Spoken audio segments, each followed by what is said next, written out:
giliran orang lain ke kita, alam nashrah laka sadrak wa wada'na anka wizrak. Kalau kita lapang dada, ringan beban kita teh. Kenapa kadang-kadang punggung pundak kita rasanya kayak keras gitu kan ya? Kebanyakan pikiran. Pas kita dipijat, kenapa nih keras banget? Stres. Kenapa kok bisa stres? Dadanya sempit. Orang yang dadanya sempit, satu kesalahan orang aja udah bikin dia nyesek. Tapi kalau dadanya lapang, kesalahan-kesalahan orang itu gak bikin dia nyesek karena masih lapang. Kayak sebuah ruangan sempit, ditaruh satu barang udah sesek. Tapi kalau ruangannya luas, ditaruh banyak barang juga masih lapang, gor gitu. Naruh lemari beberapa masih lapang. Tapi kalau kamar mandi, taruh lemari satu udah gak bisa ngapa-ngapain kan ya. Jadilah syarhus sadar, berlapang dada dengan kesalahan orang lain kepada kita. Sehingga kita gak gampang nyesek, kita gak gampang stres, kita gak gampang nyimpen, gak gampang sakit punggung kita. Kayak gitu Allah bilang, alam nasyrah laka sadrak. Kalau udah lapang dada, wa wada'na anka wizrak, kami turunkan beban-beban kamu. Alladzi anqadha dhahrak, yang memberatkan punggungmu. Caranya gimana?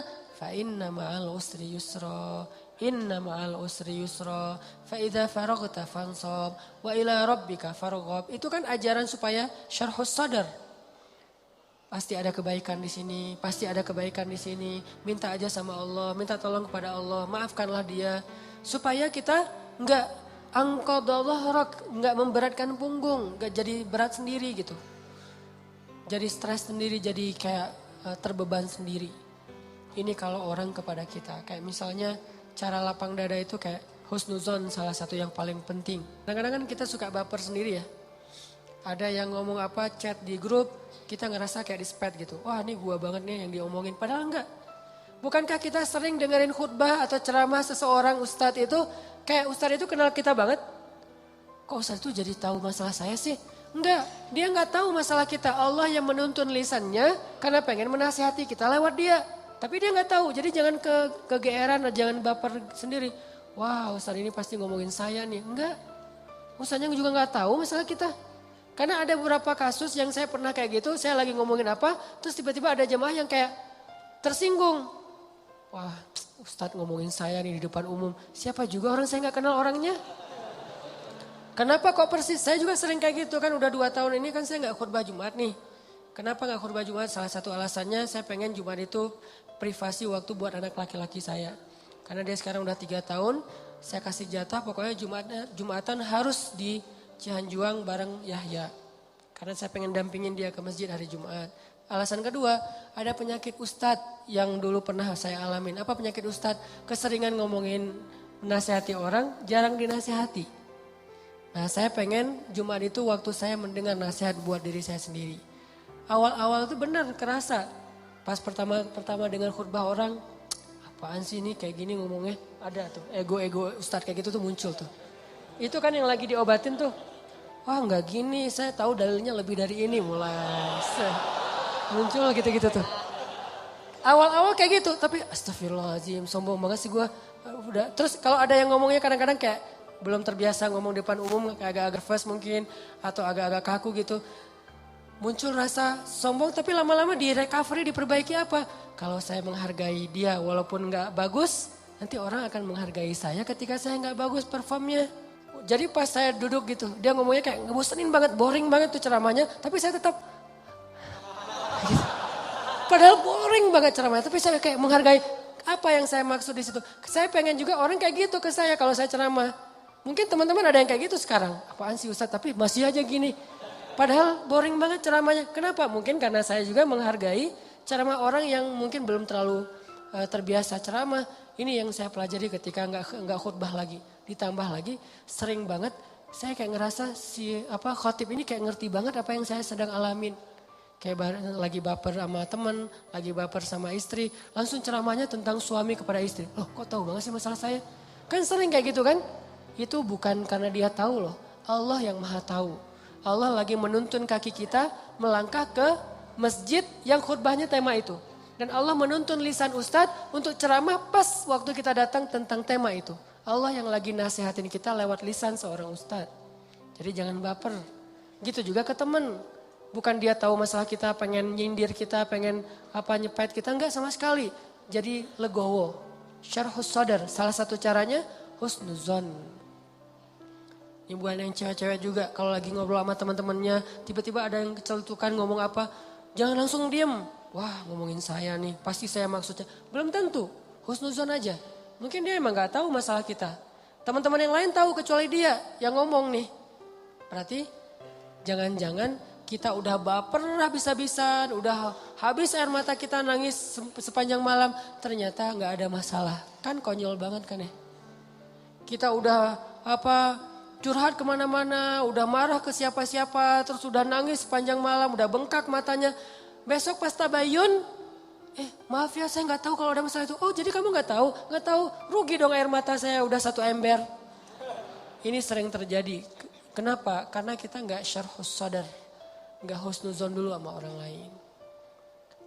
Kalau misalnya menurut kita dia tahu banget masalah saya masih diomongin. Oh mungkin dia silap, mungkin dia lupa, mungkin dia terlanjur ucap. Atau enggak dia pasti ngonsep tuh soalnya captionnya tuh panjang banget. Pasti dia nulis. Kalau gitu mudah-mudahan dia udah sadar sekarang. Belum sempat aja minta maaf ke kita. Yang jelas dia udah sadar, udah minta ampun ke Allah. Husnuzon, husnuzon, husnuzon. Bukankah Allah mengatakan ijtanibu katsiran minaz-zon? Satu-satunya yang layak kita suuzon itu cuma setan. Bukan orang. Minimal kita bilang bukan dia gak maksud kayak gitu. Setan yang nuntun lisan dia. Setan yang bikin dia mengatakan itu dan dia udah sadar sekarang. Setan aja yang disalah-salahin gak apa-apa. Kan suuzon yang diperbolehkan buat setan doang kan. Kayak Nabi Yusha ketika lupa masalah ikan dengan Nabi Musa pas nyari Khidir. Apa kata Nabi Yusha? Wa ma ansanihu illa syaitanu an adzkurah. Maaf ya Nabi Musa, tidak ada yang buat saya lupa kecuali syaitan. Jadi yang dikambing hitamkan oleh Nabi Yusha adalah setan. Syarhus sadar. Cara syarhus sadar lapang dada gimana? Husnuzon. Dan ini gak bisa sekaligus teman-teman, saya juga masih belajar husnuzon. Oh mungkin. Iltamis li akhika alfa uzrin. Cari 1000 alasan buat saudara kamu. Kalau gak bisa gitu minimal cuek. Arti cuek gak usah dipikirin. Gak usah dibahas. Kadang-kadang ngebahas satu masalah sebetulnya cara lain buat setan untuk bikin kita gak pernah bisa selesai dengan masalah itu. Terus saja dibikin berlarut-larut. Kayak ada teman kita habis ada masalah sama temannya yang lain. Gak usah dibahas sama kita. Kemarin gimana masalahnya udah beres? Jangan ditanya, udah aja lupain. Begitu kita tanya dia akan bilang lagi. Ya tuh gak apa kemarin dia masih ngomongin saya. Oh gitu, terus kita pancing-pancing lagi tuh. Harapannya apa? Niat kita pengen empati. Padahal itu bukan empati tuh. Pengennya kita berpihak sama dia. Itu gak berpihak. Tahu gak apa arti namimah atau mengadu domba? Kata Nabi, la yadkhulul jannah an-nammam. Gak akan masuk surga orang yang suka mengadu domba. Gak akan masuk surga. Nah adu domba itu ada 2 teman-teman. Ada adu domba orang yang memang jahat. Ada adu dombanya orang soleh. Orang soleh juga bisa mengadu domba. Gimana caranya? Kalau orang yang gak soleh mengadu domba. Dia sengaja membuat fitnah di antara 2 orang. Sehingga mereka jadi baperan, jadi putus silaturahim. Ini gak soleh. Insya Allah kita gak akan kayak gitu. Saya yakin gak ada niat kita ngadu domba orang. Tapi kita mungkin banget terjebak di adu domba yang kedua. Adu dombanya orang soleh nih. Gimana ngadu dombanya? Nih saya kasih contoh. Si A ngomongin si B di depan kita. Tapi gak sampai kan ke si B. Kita yang dengar, si B gak dengar. Misalnya kayak dia lagi ngejapri kita. Iya dia gini. Kita kan yang tahu. Terus kita capture, kita forward ke si B. Ini aku bukan mau manas-manasin ya. Tapi ini cara jawabnya gimana nih, dia ngomong kayak gini tentang kamu. Kita capture, sakit hatilah si B. Oh ternyata dia ngomongin saya di belakang. Itu perumpamaannya kata para ulama. Si A manah si B, tapi gak kena, anak panahnya jatuh di lantai. Kita ambil, kita tusuk ke dadanya sambil kita katakan ini bukan dari saya lah, dari dia loh ya. Nih. Kayak gitu analoginya. Itu namimahnya orang soleh. Adu dombanya orang soleh. Jadi kita gak niat memfitnah. Kita niat pengen menyampaikan kebenaran, kita lagi empati, pengen tabayun, gak usah tabayun kepada korban, tabayunnya kepada pelaku. Apa bukti kamu ngomong kayak gitu? Gitu, nanya ke pelaku, jangan benar gak yang dia omongin? Jangan, salah nih. Konsep tabayun itu bukan kepada korban yang dibicarain, kepada yang ngebicarain. Jadi kayak ada teman kita yang ngomong hal-hal yang gak benar, tanyanya balik ke dia. Apa bukti kamu ngomong kayak gitu? Kalau benar, gak usah disampaikan. Kita kebalik, dia ngomongin kamu kayak gini, benar gak? Nah, ini konsep tabayun yang akhirnya bukan tabayun jadinya, namimah. Udah jatuh tuh anak panah di lantai, kita ambil, kita tusuk. Ini bukan dari saya ya, dari dia. Dia terus ketusuk, makasih ya kamu udah nyampain anak panah ini ke saya. Dia emang gak bener nih orangnya. Padahal yang nusuk bukan dia loh, orang ini nih. Kan kita kadang-kadang kayak jadi akrab gitu dengan orang yang sering ngebukain sebuah masalah ke kita kan. Walaupun bikin kita bete, kita anggap dia kayak setia banget, berpihak banget sama kita, empati banget. Enggak, ini salah. Enggak kayak gini caranya. Harusnya kita bilang, kalau kamu tahu itu gak nyaman buat saya, jangan disampaikan. Gitu harusnya. Tapi dia ngomongin kamu, biarin aja dia ngomongin. Yang penting kan saya gak dengar, sehingga saya gak sakit hati ke dia. Mudah-mudahan Allah maafin dia, kan selesai. Justru gara-gara kamu sampaikan ke saya jadi sakit hati ke dia. Allah gak maafin dia, Allah gak maafin saya nih. Putus silaturahim kita berdua, kamu nih pelakunya nih. Kok jadi saya sih? Ya kamu, rame perang segitiga. Kan ini yang terjadi kan selama ini. Ini lebih realistis menurut saya daripada namimah yang memang niatnya jelek buat saya sih. Saya husnuzon sama kita semuanya. Gak adalah niat kita jelek pengen memfitnah orang, gak. Tapi seringnya kita terjebak tanpa kita sadari. Justru karena kejujuran kita, karena keakraban kita dengan teman kita. Jadi kita ngebuka hal-hal yang dia gak perlu dengar. Itu sering banget kayak gitu. Saya juga kadang kayak gitu. Misalnya ada yang bicara apa tentang istri saya gak suka tuh. Dia bicarain istri saya gini misalnya depan temennya. Temennya ngasih tahu ke saya. Terus saya kan jadi sakit hati sama orang itu ya. Saya juga ngasih tahu ke istri. Istri saya lebih sakit hati lagi sama dia. Ini salah, dia salah, saya salah. Harusnya saya diem aja. Papa udah tahu kan masalah ini, kenapa gak ngasih tahu ke mama? Karena papa berharap mama gak tahu. Tapi daripada mama tahu dari orang lain, ya berarti orang itu yang salah, bukan papa. Kenapa dia ngasih tahu ke mama? Kan gitu kan? Jangan sampai ya Pak, mama tahu dari orang lain. Jadi kalau ada yang kayak gini-gini harus papa yang ngomong ke mama. Enggak, itu salah konsepnya. Enggak boleh kita menyampaikan sebuah informasi walaupun benar, apalagi belum tentu benar. Walaupun benar kepada orang yang kalau dia dengar dia akan sakit hati atau sedih. Enggak boleh. Diamin aja. Kalau ada hal yang enggak benar, kita yang mengklarifikasi. Enggak kayak gitu, saya kenal dia gitu. Jangan biarkan dia tahu masalah ini. Kalau terlanjur tahu, berarti ada orang yang gak tahu konsep namimah level 2. Namimah level 1 emang gak ada niat baik. Namimah level 2 justru karena niat baik. Ternyata banyak hadis palsu itu mulai munculnya lewat siapa? Viralnya itu gara-gara ulama-ulama yang soleh. Jadi banyak riwayat hadis palsu itu diantara para ulama yang soleh loh. Bukan sengaja pengen memalsukan hadis. Kenapa?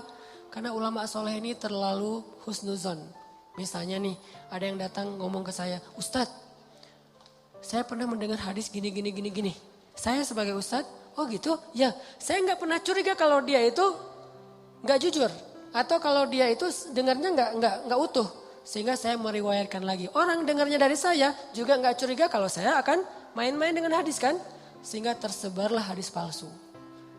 Bukan karena ada orang yang jahat. Ada memang sebagian hadis palsu gara-gara pedagang. Biasanya hadis palsu itu pedagang, penguasa, dan ulama. Ini 3 penyebab hadis palsu.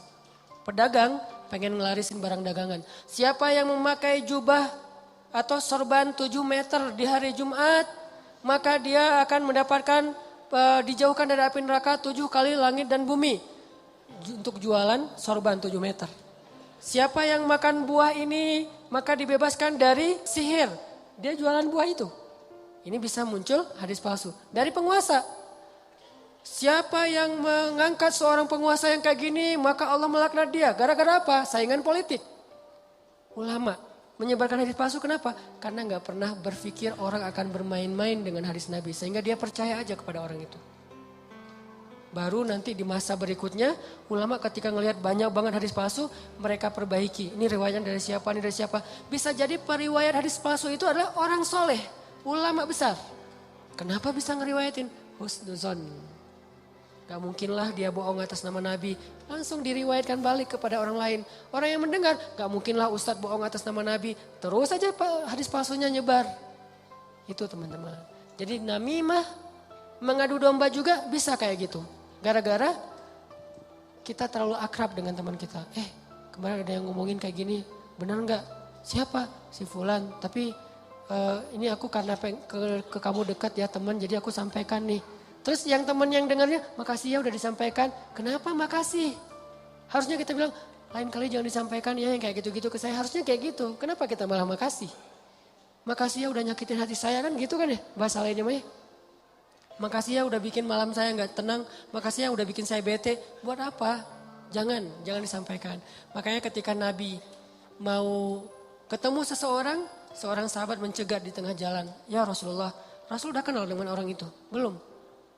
Orang itu ya Rasul, stop kata Nabi. Kamu ingin menyebutkan aib-aib dia tentang saya? Ya Rasul, biar Rasulullah tahu siapa orangnya. Jangan, saya gak mau ketemu seseorang yang membuat saya bete duluan tentang dia. Biar saya ketemu dengan dia dan saya gak tahu apa-apa tentang dia. Jadi Nabi bisa nyaman. Ini cara Nabi menghargai orang lain.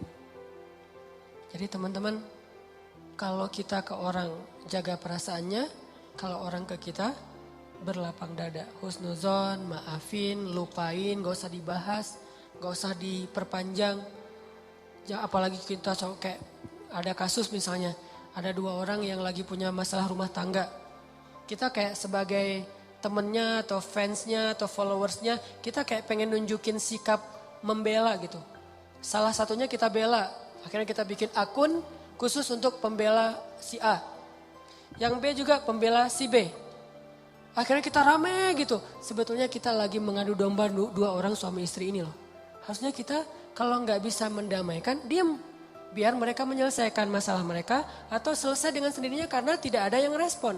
Makin direspon makin rame nih. Itu kan terjadi. Jangan-jangan nauzubillah nih teman-teman. Ada peran kita di dalam perceraian 2 orang yang mungkin terjadi. Atau 3 orang atau 4 orang atau sekian banyak orang cerai gara-gara kita nih. Kenapa gara-gara saya Ustadz? Gara-gara kita ngebelain dia. Makin dia mantap untuk menceraikan pasangannya. Benar juga ya kata kamu, berarti saya harus menceraikan istri saya. Enggak, saya enggak nyuruh cerai ya, tapi dia emang kayak gitu orangnya. Nah ini sering kayak gitu. Ke teman kita juga kayak gitu, ke kantor, di kuliah, di persahabatan. Ini namimah teman-teman. La yadkhulul jannah an-namam. Enggak masuk surga orang yang menyebarkan permusuhan atau mengadu domba. Terakhir, mudah-mudahan kita benar-benar bisa menjalankan 2 konsep ini. Satu surat At-Taubah, Ra'fah. Satu lagi surat Al-Insyirah, Syarhus Sadar dalam bergaul kita. Sehingga insya Allah kita gak punya banyak masalah di antara teman-teman kita. Udahlah, jangan sampai kita larut terus membahas masalah pribadi. Ada banyak masalah umat yang harus kita bahas.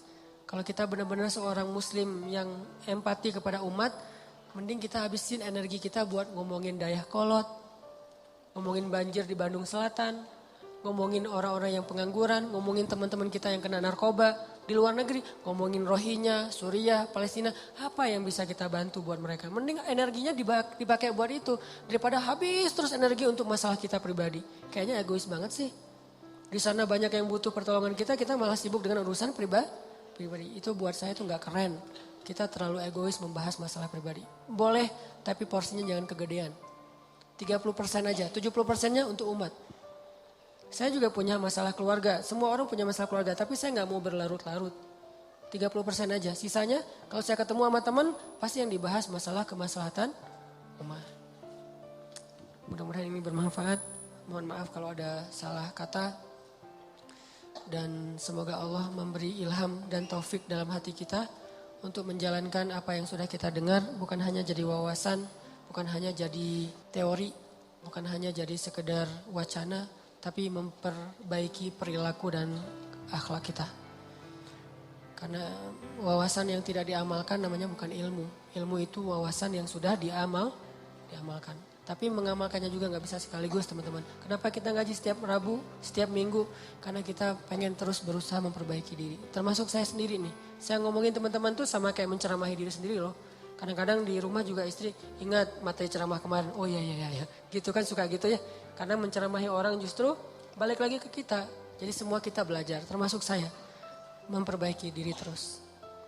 Ayo kita sebagai muslim ciptakan suasana sosmed yang lebih bijak. Sosmed yang lebih elegan. Sosmed yang lebih kreatif, produktif. Bukan sosmed tempat kita mengumpat, mencela, haters. Bukan. Kita muslim. Tunjukkan bahwa Islam itu emang keren, elegan banget. Karena kita mewakili agama kita. Nanti teman-teman kita di beda agama, mereka juga punya PR menunjukkan sikap dari mewakili nilai-nilai agamanya. Kita juga punya PR itu.